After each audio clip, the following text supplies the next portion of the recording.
Good morning students. आज हम लोग चैप्टर नंबर 8 ग्रेविटेशन का पार्ट 2 शुरू करते हैं। देखो, इसमें एक रिलेशन शुरुआत करते हैं यहीं से। Relation between small G and capital G. Small G is acceleration due to gravity and capital G is universal gravitational constant. देखो, ये तो कांस्टेंट है, ये वेरी करता रहता है। अब देखते हैं इन दोनों के बीच में रिलेशन। इन दोनों के बीच का रिलेशन आप लोग क्लास 9th में भी डिराइव कर चुके हैं, लेकिन एक बार हम लोग फिर से यहाँ पर इसको पढ़ लेते हैं। देखो, मान लो कि ये अर्थ हो गया। अब यहाँ पर हम जितने भी रिलेशंस डिराइव करेंगे, अर्थ का जो शेप होता है आप जानते हैं वो एलिप्टिकल शेप का होता है। ये किनारों पर थोड़ी सी चपटी है, इस तरह से फ्लैटेंड, इधर की ओर फ्लैटेंड है और इधर ये शेप होता है। तो लेकिन हम लोग जितने भी फार्मूला डिराइव करने जा रहे हैं, इन सभी फार्मूलों में ये मानेंगे कि earth is a perfect spherical shape. इसका शेप परफेक्ट स्फेरिकल मान करके और उससे फार्मूले डिराइव करने में आसानी होगी। और वो तो प्रैक्टिकली बात है कि हम एक चीज़ तो हम ये मान लेते हैं कि ये अर्थ हो गया। अर्थ का mass capital M, radius capital R और इसके सरफेस पर एक स्मॉल एम मास का ऑब्जेक्ट रखा गया है। तो देखो, अब यहाँ दो बातें हो गई। एक तो इस पर इसको अर्थ जिस फोर्स से अट्रैक्ट कर रही है उसको हम कहते हैं weight. Weight means the force with which earth attracts an object kept on its surface or near its surface towards its centre. तो ये अपने सेंटर की ओर जिस फोर्स से अट्रैक्ट करती है उसको हम लोग वेट कहते हैं। और दूसरी एक चीज़ और भी है कि ये अर्थ और ये ऑब्जेक्ट, मतलब ये यम मास का अर्थ और इस पर रखा हुआ स्मॉल यम मास का ऑब्जेक्ट, इसके बीच में ग्रेविटेशनल फोर्स भी लगेगा। ग्रेविटेशनल फोर्स ऑफ अट्रैक्शन जो यम1 यम2 वाली बात हमने की थी, और दोनों ही बराबर होंगे क्योंकि इनके बीच में जो जिस फोर्स से अट्रैक्ट कर रहा है वो फोर्स कहाँ से आ रही है? वो फोर्स वहीं से आ रही है जो ग्रेविटेशनल फोर्स ऑफ अट्रैक्शन होता है। तो इसका मतलब कि ये जो यम जी होगा वो इसके जी यम बाई आर स्क्वायर के बराबर होगा। तो इस बात को हम लोग लिख लेते हैं पहले। Let an object of mass small M is placed at the surface of the earth, force with which earth attracts M towards its centre. M मतलब इस यम मास के ऑब्जेक्ट को, इज इक्वल टू, इसी को वेट कहते हैं और ये यम जी के बराबर होगा। अब देखो, from Newton's law of universal gravitation the force of attraction between mass M and earth is given by, ये फोर्स क्या होगा? ये force F is equal to G M और यम2 बाई आर स्क्वायर होता है, capital M small M by R square, where R is the radius of earth. ये मैं लिख नहीं रहा, ये आपको देख कर ही समझ में आ रहा है। अब ये इतनी बात हो गई। अब जो जिस फोर्स से अर्थ इधर की ओर खींच रही है ये यम जी और ये बराबर ही होंगे, तो M G will be equal to G M by R square. अब यहाँ से आप यम से यम दो कैंसिल कर देंगे, यहाँ से यम इस यम से कैंसिल हो जाएगा। तो यहाँ से आपको क्या मिलेगा कि G is equal to G M divided by R square. This is the value of small g in terms of capital G, or we can say that this is the relation between small g and capital G. इस relation में आपको एक बात समझने वाला एक है कि ये यम मास का ऑब्जेक्ट ऊपर से नीचे की ओर गिर रहा है, तो इसका जो एक्सिलरेशन होगा वो एक्सिलरेशन स्मॉल जी होगा। और यह स्मॉल जी की वैल्यू इस ऑब्जेक्ट के मास पर डिपेंड ही नहीं कर रही है। मतलब कि हम 1 किलोग्राम का ऑब्जेक्ट गिरावे और या तो एक बड़ा सा पत्थर गिराए या एक आप किसी भी बहुत लाइट ऑब्जेक्ट को किसी जगह पर छोड़ दें, फ्री फॉल हो रहा हो, मतलब ऑब्जेक्ट चाहे कितना भी भारी हो, कितना भी हल्का हो, उस पर लगने वाला जो ग्रेविटेशनल एक्सेलरेशन है that will be same. It is independent of the mass of object, या ऑब्जेक्ट के मास पर डिपेंड नहीं करता है, बल्कि ये किस पर डिपेंड कर रहा है? It depends on the mass of planet. अब यहाँ अर्थ है तो यह अर्थ के मास पर डिपेंड करेगा। तो यहाँ से हम लिख सकते हैं कि acceleration due to gravity is independent of the mass of object and it depends on the mass of earth. ये रूल भी बन गया। Thus acceleration due to gravity is independent of mass of object and depends on mass of planet. Planet मतलब यहाँ हम अर्थ की बात कर रहे हैं। अब आप लोगों ने ये भी सुना होगा कि मून पर एक्सेलरेशन ड्यू टू ग्रेविटी, या वहाँ पर जो स्मॉल जी की वैल्यू है वो पता चलता है कि 6 टाइम कम हो जाता है। तो कम क्यों हो जाता है? क्योंकि उसका मास अर्थ के मास के कंपैरेटिवली बहुत कम है, मतलब 6 गुना कम होगा। तो इस तरह से ये एक्सेलरेशन ड्यू टू ग्रेविटी का इससे रिलेशन हो गया। देखो इस रिजल्ट से एक चीज़ और भी होता है कि जैसे हम अगर किसी भी तरीके से ये जी की वैल्यू पता कर ले, जी की वैल्यू पता कर सकते हैं बहुत आसानी से। ये तो किसी भी फ्री फॉल से, किसी भी ऑब्जेक्ट के फ्री फॉल से जी की वैल्यू मिल जाएगी। Radius of earth can also B determine, ये भी आप पता कर सकते हैं। कैपिटल जी की वैल्यू प्रैक्टिकली ऑब्जर्व है ही 6.67 इंटू 10⁻11। तो अगर इन चीज़ों की वैल्यू पता हो तो हम अर्थ के मास को कैलकुलेट कर सकते हैं। वैसे तो इतना बड़ा तराजू तो मेरे समझ में नहीं आता कि आपको कहीं मिलेगा जो अर्थ को तौल सके, लेकिन ये एक फार्मूला है, इस फार्मूले से हम लोग अर्थ के मास को कैलकुलेट कर सकते हैं। तो यहाँ पर अब हम लोग इसी से एक और अमेजिंग रिजल्ट पर चलते हैं। मास ऑफ अर्थ, मास ऑफ अर्थ, और इसमें आपको करना कुछ भी नहीं है। वी नो दैट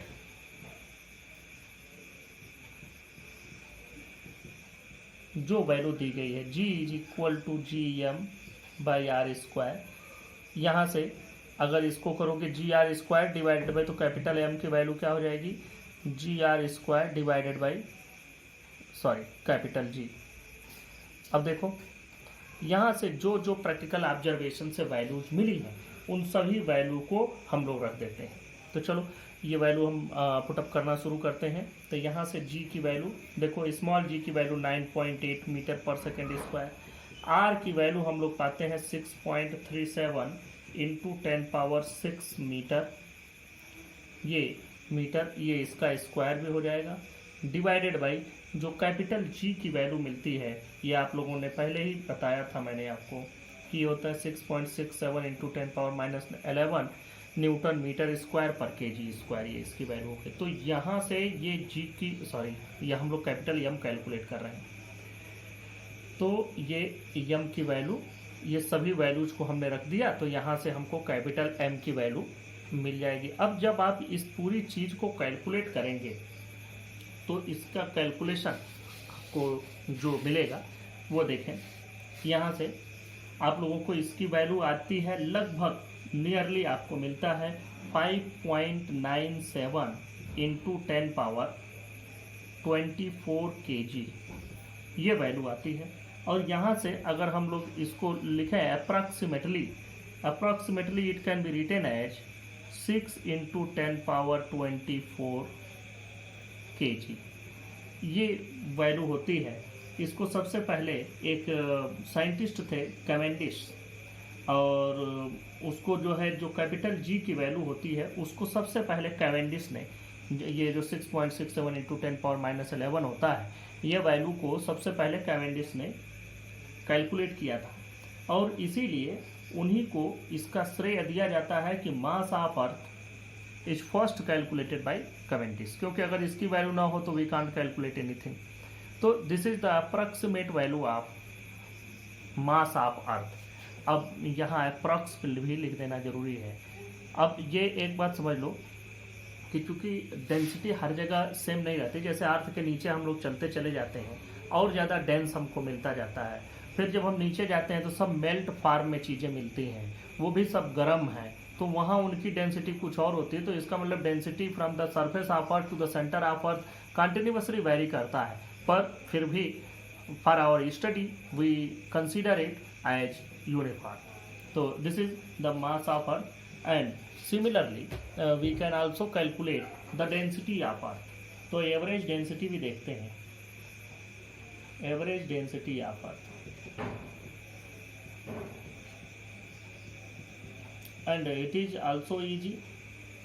ये भी कैसे कैलकुलेट कर सकते हैं? देखो डेंसिटी इज इक्वल टू होता है, density is equal to, formula हम लोग जानते हैं, density is equal to mass divided by volume, और यही फार्मूला आपका यहाँ भी लगना है, दूसरा तो कोई फार्मूला होता नहीं है। तो डेंसिटी देखो, डेंसिटी अब आपको सारी चीज़ें मालूम है। मास अर्थ का रखो 6 into 10⁻24 kg divided by volume. Volume को क्या रख सकते हैं, 4/3 पाई आर क्यूब, ये माना जा सकता है। अब हम यहाँ पर मैंने बताया कि जब भी हम अर्थ से रिलेटेड कुछ भी कोई भी फार्मूला डिराइव करेंगे, ग्रेविटेशन या किसी भी चीज़ को, तो हम अर्थ को एक परफेक्ट स्फीयर मान के चलेंगे। तो अब यहाँ पर वैल्यू पुटअप कर देते हैं, ये 3 ऊपर चला जाएगा, तो 3 इंटू 6 10⁻24 डिवाइडेड बाई 4, पाई की वैल्यू 3.14 इंटू आर की वैल्यू देखो अभी हम लोगों ने यहाँ पर रखा था 6.37 इंटू 10⁻6, यही वैल्यू हो जाएगा 6.37 into 10⁻6 whole cube.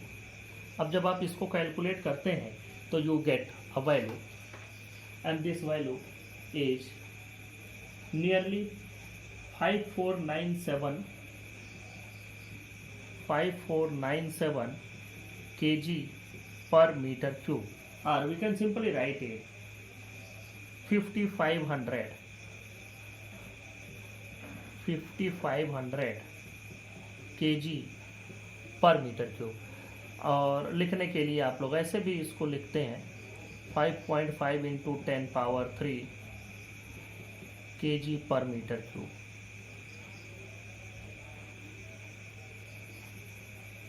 Ten power 3 है। तो ये तरीके हो गए, इससे हम लोग डेंसिटी ऑफ अर्थ कैलकुलेट कर सकते हैं।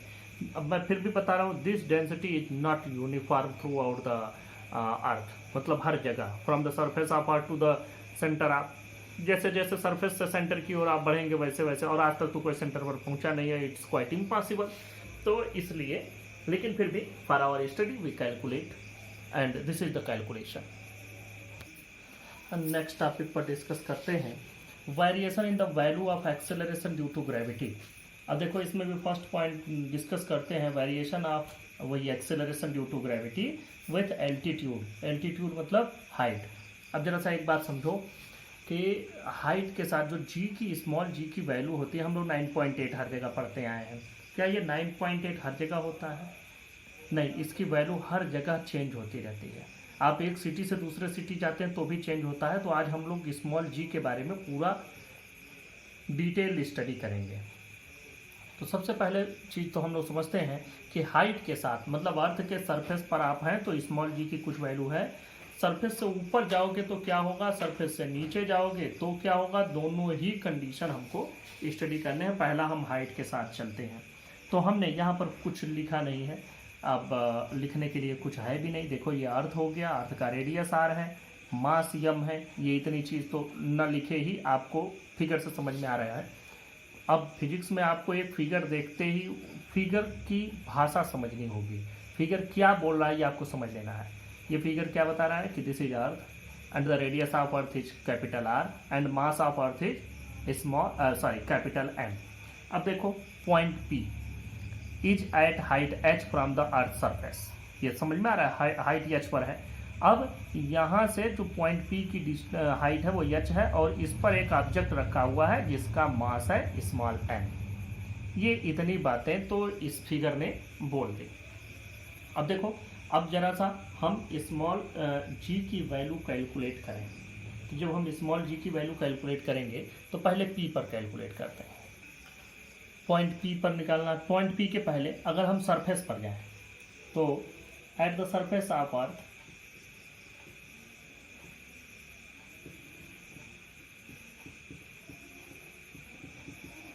Eight the surface of earth मतलब पॉइंट N पर, at the surface of earth small g is equal to capital GM/r²। ये हम लोग अभी इसके पहले डिराइव किए हैं फार्मूला। इक्वेशन नंबर 1 बना दो। अब देखो at point P, at point P, point P कहाँ है, at a height small h from the surface of,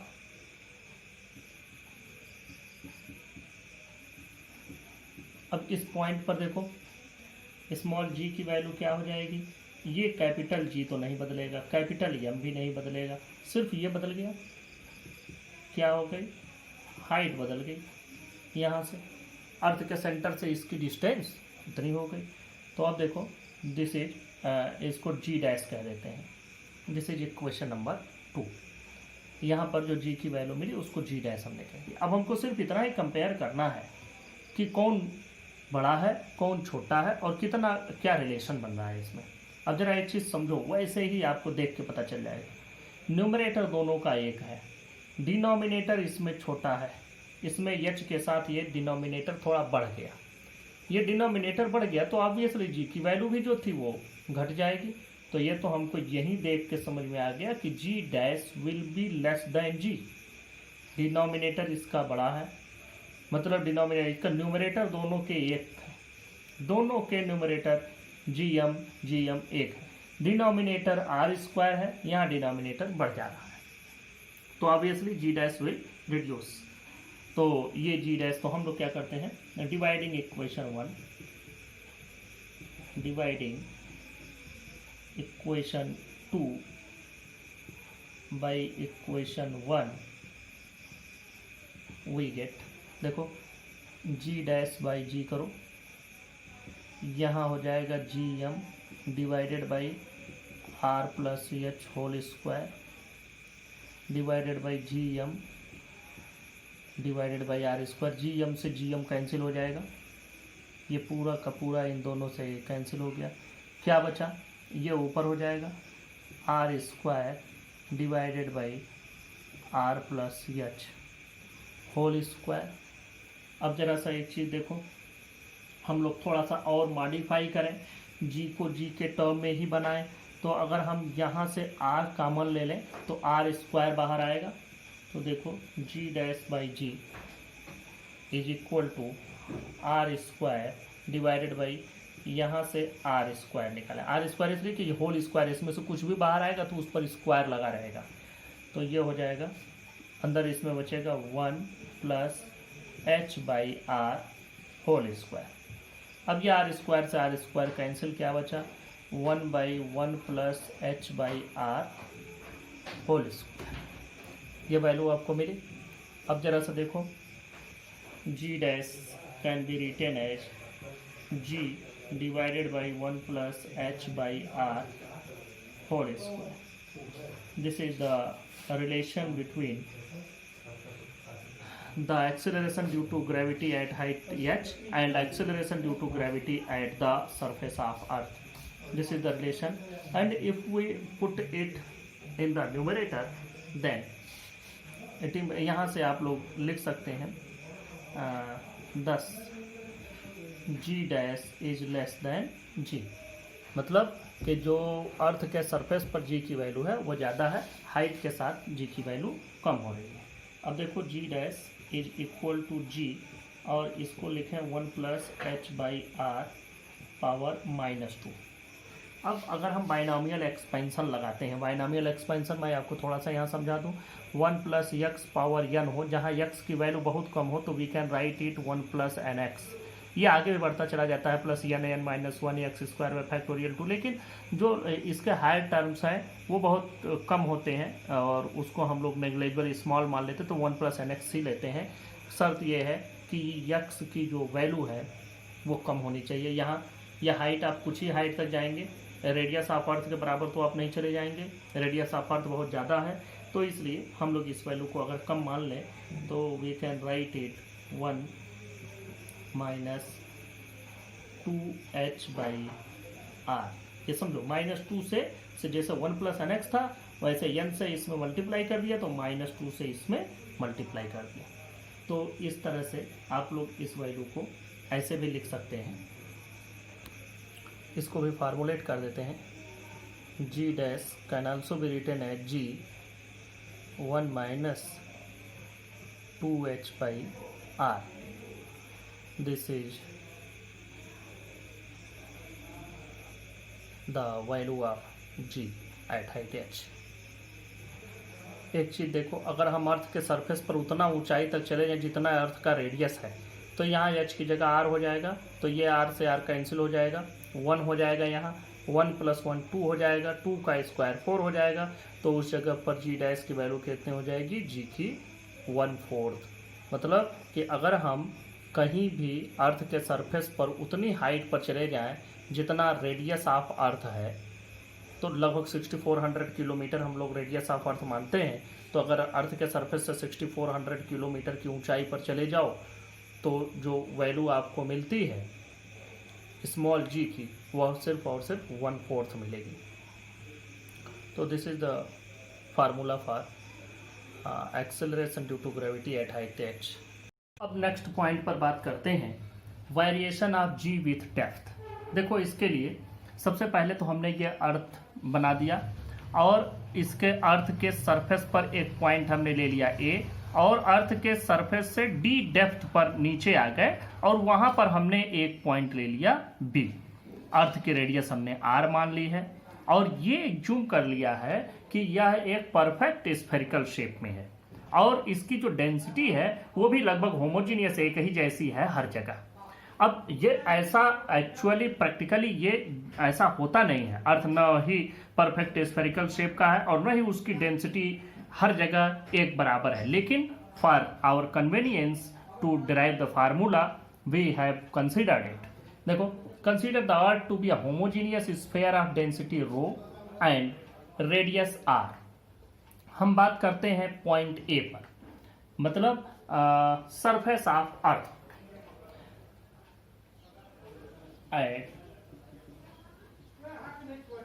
at the surface of earth, at the surface of earth, मतलब कहां पर हम पहुंचे हैं, पॉइंट ए पर।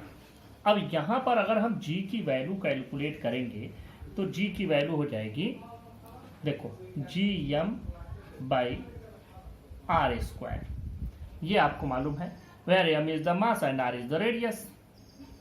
ये gm/r², ये g की वैल्यू हो गई सरफेस पर। अब हम क्या करते हैं कि इस सरफेस से d डेप्थ पर नीचे आ जाते हैं और तब हम इस जगह पर g की वैल्यू कैलकुलेट करते हैं। जैसे हम लोग जब ऊपर जा रहे थे तो ऊपर एक पॉइंट हमने यहाँ लिया और एक पॉइंट हम ऊपर चलेगा। अब हम क्या करें, अर्थ के सरफेस से नीचे जा रहे हैं, तो अब हम नीचे चलते हैं।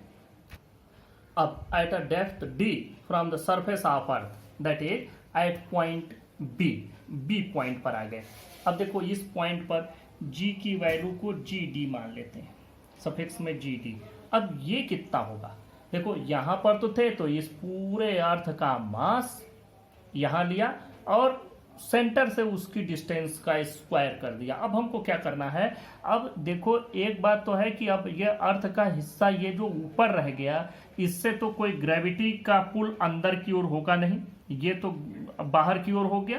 अब क्या बचा, अर्थ का ये हिस्सा जो नीचे वाला बचा, सिर्फ इसी की वजह से जो भी अट्रैक्शन का फोर्स लगना है और जो भी इस पर स्मॉल g की वैल्यू मतलब एक्सेलरेशन ड्यू टू ग्रेविटी मिलनी है, वो सिर्फ अर्थ के इतने हिस्से से ही लगेगा, मतलब with a sphere of radius r-d। तो अब सिर्फ इसी से लगेगा, तो g की वैल्यू क्या हो जाएगी, g तो वही रहेगा, m की जगह हम लिखेंगे m डैश डिवाइडेड बाई ये इसकी जो यहाँ से दूरी है ये r-d होल स्क्वायर, वेयर अब m डैश की वैल्यू लिख लेते हैं, where m dash is equal to mass of earth, where m dash is equal to mass of remaining part of the earth, मतलब ये अंदर वाले, या रिमेनिंग पार्ट की जगह आप इनर पार्ट लिख सकते हैं, ये ज्यादा सही रहेगा। Mass of inner part of earth having radius r-d, ये बिल्कुल अप्रोप्रिएट होता है। अब देखो ये इसको हम लोग मान लेते हैं, दिस इज इक्वेशन नंबर 2। अब हम लोग इक्वेशन 2 को इक्वेशन 1 से डिवाइड कर देते हैं, जैसा हम लोगों ने इसके पहले किया था हाइट वाले में, dividing equation 2 by equation 1 we get, देखो जब आप डिवाइड करेंगे तो आपको क्या मिलता है, ध्यान दें, GD divided by G is equal to GD की value gm dash divided by r-d whole square divided by यहाँ है gm/r²। अब देखो g से तो g कैंसिल हो गया, बचता क्या है, बचता है ऊपर यम डैश आर स्क्वायर और डिवाइडेड बाई नीचे बचता है M R minus D whole square.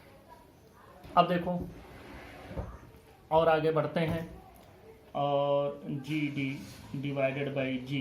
देखो mass can be written as volume into density, तो ये यम डैश है तो वॉल्यूम इसका वी डैश रो और ये आर डैश तो है ही, डिवाइडेड बाई ये मास इसको मान लो वी रो और R minus D whole square पहले से है। ये दोनों चीजें पहले से हैं, सिर्फ हमने ऊपर यम डैश की जगह लिख दिया वी डैश रो और इसको लिख दिया वी इंटू रो। क्यों? क्योंकि ये पूरे का हमने वॉल्यूम मान लिया वी और जो इनर का वॉल्यूम है वो हमने वी डैश मान लिया। अब देखो हम रो से रो भी कैंसिल कर देंगे, यहाँ ये रो से रो आपकी कैंसिल हो गई, बचा क्या V dash. V dash means the mass of the inner part, sorry the volume of the inner part of the earth. तो इसका क्या हो जाएगा 4/3 पाई आर क्यूब। तो इस इनर पार्ट का देखो रेडियस है R minus D, 4/3 pi R cube, ये वी डैश की वैल्यू हो गई और आर स्क्वायर तो यहाँ पहले से है, डिवाइडेड बाई यहाँ वी की वैल्यू लिख लेते हैं 4/3 पाई, ये वी पूरा अर्थ का है तो पाई आर क्यूब और ये जो हमारे पास R minus D whole square पहले से है। देखो 4/3 पाई पूरा का पूरा कैंसिल हो जाएगा इससे, यहाँ से आर स्क्वायर से आर क्यूब का दो हिस्सा कैंसिल हो जाएगा, इससे भी इसका, तो बच क्या रहा है देखो ऊपर बचेगा, इससे दो पार्ट में कैंसिल होगा तो ये ऊपर बचा R minus D divided by ये आर स्क्वायर से ये कैंसिल हो गया तो बचा आर। तो इस तरह से ये आपके पास बचा और इसको हम लोग लिख सकते हैं 1 माइनस डी बाई आर। तो अब अगर हम जी डी की वैल्यू कैलकुलेट करें तो देखो G D is equal to G 1 minus D by R. This is the value of acceleration due to gravity at a depth d from the surface of earth। अब यहां से ये देख करके आपको ये भी समझ में आ जाएगा कि जी डी की जो वैल्यू आ रही है वो जी में से कुछ डिडक्ट करने पर आ रहा है। मतलब अगर हम इसको लिखें G minus G D by R, मतलब जी में से कुछ डिडक्ट होने के बाद हमको वैल्यू मिल रही है। Obviously this value is less than G, thus G D is less than G. अब देखो यहाँ पर आपको दोनों बातें समझ में आ गई, एक तो डेप्थ दूसरा height.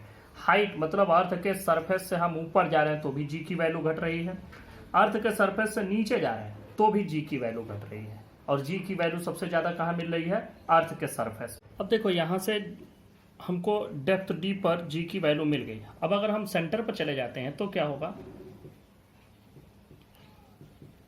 Eight the centre of earth, centre of earth पर डी की वैल्यू, जैसे आप यहां से डी लिए, अब ये जब पूरा यहां तक आप पहुंचेंगे तो कितना हो जाएगा, तो ये डी की वैल्यू आर के बराबर हो जाएगी। At the centre of earth D is equal to R. तो सेंटर ऑफ अर्थ पर जी डी की वैल्यू हो जाएगी G 1 minus R by R. R से आर कैंसिल, ये 1 हो गया, 1 माइनस 1 0, मतलब पूरा 0 हो गया। देखो एक चीज़ और भी, एक कंपैरेटिवली एक चीज़ देख लो कि अगर हम इसकी वैल्यू लिखते हैं हाइट और डेप्थ दोनों पर तो हमको क्या क्या मिलता है। दोनों चीज़ें मैं एक साथ लिख देता हूँ। अब यह एक कंपैरेटिव हो गया कि ये डेप्थ डी पर, सरफेस से डेप्थ डी पर हमको जी की ये वैल्यू मिलेगी और सरफेस से ही हाइट एच पर जी की ये वैल्यू मिलेगी। यह एक साथ लिख लेने से ये रहेगा कि आपको कंपैरेटिवली याद भी रहेगा। अब हम लोग इसको ग्राफिकली रिप्रेजेंट करके देखते हैं, variation in G with height and depth, graphical representation. Graph से एक बार में देखने से ही समझ में आ जाए कैसे बनाएंगे। देखो ये आपको मतलब एक तरह से स्टडी कर लेना है, इससे आपको ये बेनिफिट होगा कि आप एक ही बार में देखते ही समझ में आ जाएगा कि जी की वैल्यू कहाँ घट रही है कहाँ बढ़ रही है। अब देखो इसके लिए हम लोग क्या बनाते हैं, सबसे पहला काम हम लोग ये करते हैं कि देखो for point outside the earth मतलब हाइट के साथ जब बढ़ता है, तो जब हाइट के साथ बढ़ता है तो जो वैल्यू होती है, जैसे हम लोग लिखते थे GH/g, तो GH की वैल्यू क्या आती थी, आप लोगों ने अभी फार्मूला डिराइव किया GM/R plus H whole square divided by GM/R²। ये फार्मूला आप लोगों ने डिराइव किया है अभी अभी। तो अब यहाँ पर जो वैल्यू आ रही है ये क्या होगी, ये हो जाएगी R² divided by R plus H whole square. अब देखो यहाँ पर हम लोग क्या करते हैं, R² कर देते हैं। इसको हम क्या करते हैं, R प्लस H को मान लेते हैं स्मॉल r प्लस H को वेयर, इसको अलग कर देते हैं जिससे ये समझ में आता रहे, ये हमारा ग्राफिकली रिप्रेजेंट करने के लिए है। Where R is equal to capital R plus H, ये वैल्यू हो गई। तो अब इस तरह से हम लोग इसको भी लेते हैं, ये वैल्यू इसके साथ देखो बढ़ रही है। यहाँ R की वैल्यू आपकी कांस्टेंट है, ये नहीं घटनी बढ़नी है, तो फिर इसकी वैल्यू जो GH वाली वैल्यू है ये किस पर डिपेंड कर रही है, तो इसका मतलब कि GH is equal to G into R/R², ये वैल्यू आपको मिली। अब यहाँ से हम लोग ये भी लिख सकते हैं, ये G की वैल्यू कांस्टेंट है, R की वैल्यू कांस्टेंट है, मतलब कि ये बढ़ रहा है। G की वैल्यू जो घट बढ़ रही है हाइट पर, वो डिपेंड किस पर कर रही है, इसी R पर डिपेंड कर रही है। अब R घटता जाएगा तो GH बढ़ता जाएगा, अगर R बढ़ता गया तो ये घटता है, और ऑब्वियसली ये बढ़ेगा ही, ये तो घटेगा नहीं, क्योंकि R तो है ही इसमें, H की वैल्यू कुछ भी आएगी जैसे आप ऊपर जाएंगे तो हम लिख सकते हैं कि GH is inversely proportional to the square of this distance. तो ये बात हमारे समझ में आ गई, जहां पर R उसकी डिस्टेंस है from the centre of earth, where R is its distance from the center of earth, because R is equal to R plus H, तो ये सेंटर ऑफ अर्थ से इसकी डिस्टेंस हो गई। अब देखते हैं फॉर पॉइंट